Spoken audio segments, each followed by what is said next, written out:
जब मैं जगन्नाथ जी को लेकर पढ़ता हूँ, ध्वज जो है वो हवा के विपरीत लहराता है। शिखर की परछाई जमीन पर नहीं दिखती है। मंदिर के ऊपर पक्षी विमान नहीं गुजरते। समुद्र की लहरों की आवाज मंदिर के अंदर नहीं सुनाई पड़ती। ठीक है यार।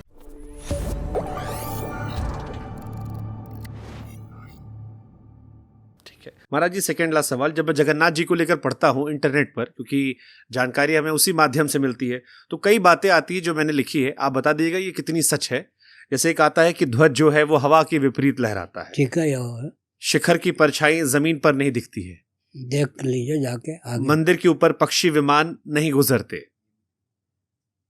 इसके अलावा एक ये चलता है कि समुद्र की लहरों की आवाज मंदिर के अंदर नहीं सुनाई पड़ती। हमेशा वहां पर जो भोग है रसोई वो चलता रहता है। ये सारी बातें सत्य है? हमेशा भोग चलता रहता, समय जी। पर ही होता। मक्का में भी शिवलिंग था? मक्केश्वर महादेव थे।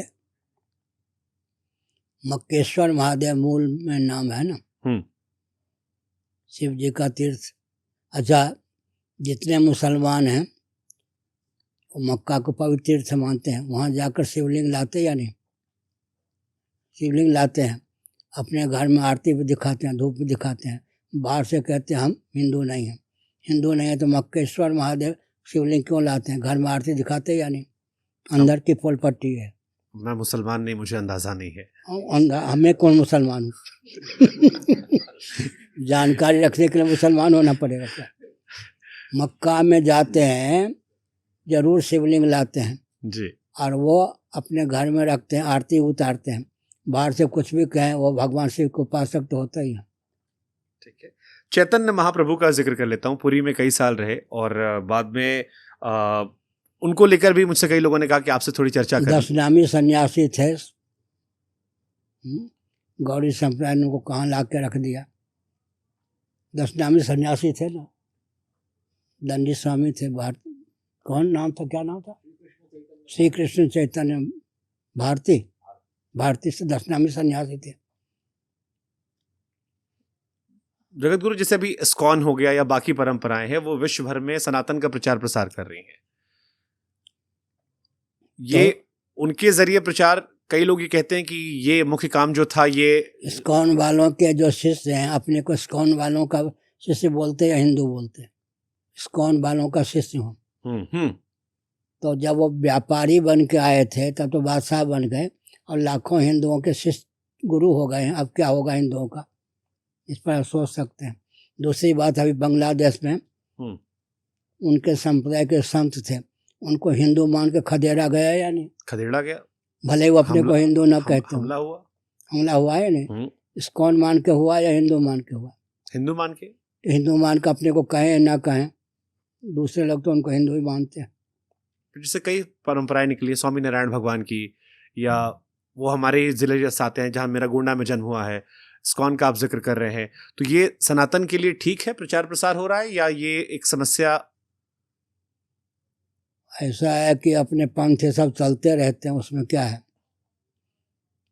पंथ किसको कहते हैं? प्रशस्त राजमार्ग तक ले जाए, पगडंडी भी, और राजमार्ग पर तक न ले जाके भटका दे, उसका पंथ नाम नहीं। दम भिन्न निज मत कल्प कर प्रकट किए बहु पंथ, जिम पाखंड विवाद हो लुप्त हो सदग्रंथ। पंथ का अर्थ है सचमुच जो पंथ है, जैसे कबीर पंथ है, दाऊद पंथ है, ये सब क्या पंथ है? प्रशस्त राजमार्ग तक ले जाने वाली पगडंडी, वो तो ठीक है। भटकाने वाले तो पंथ अलग होते हैं। पंथ के 2 भेद हो गए, कबीर पंथ, नानक पंथ, ये सब क्या है? मार्ग तक ले जाने वाले। जगह धर्म हिंदू कहा था या नहीं? गोविंद सिंह ने क्या कहा था? खालसा पंथ है, हिंदू धर्म है। पंथ का मतलब हुआ कि जो पगडंडी प्रशस्त राजमार्ग तक ले सके। खालसा को पंथ कहा था, हिंदू धर्म कहा था गोविंद सिंह जी ने। कार्य क्षेत्र उनका महाराष्ट्र, जन्म बिहार में हुआ था। आगे किसको सुने किसको ना सुने? जिसको आप सुनते हैं समीक्षा के लिए या आचरण के लिए? उनको सुनते हैं समीक्षा के लिए या आचरण के लिए? तो ये कैसे तय हो? एक आम व्यक्ति तो अगर कोई भगवा चोले में है, उसे ये मान रहा है कि वो गुरु है, तो कैसे माने कि ये सही गुरु है या गलत गुरु है? सही गलत का फर्क कैसे करें? रावण किस रूप में आया था सीता जी के पास? दंडी स्वामी थे, दंडी, एक दंडी नहीं। सीता जी ने कहा, लेकिन जब उसने मर्यादा का पालन किया, बाद में भगवा कपड़ा हटा के मैं रावण हूँ, उसने भी ये ध्यान रखा कि वेश को लज्जित न करूँ। वेश का उपयोग तो किया, लेकिन समय आने पर बता दिया मुझे सन्यासी मत समझिए। सुभद्रा हरण में अर्जुन त्रिदंडी स्वामी बन गए थे, एक दंडी नहीं। सुभद्रा को ले लिया क्योंकि उन्हीं का अधिकार था, लक्ष्मी जो है नारायण के पास ही जा सकती। लेकिन फिर क्या हुआ, लक्ष्मी को हो गया, अर्जुन क्या हो गए, अर्जुन ही हो गए। कभी कभी अच्छा काम करने के लिए अपहरण भी हो जाता है, जैसे सुभद्रा का अपहरण हुआ था।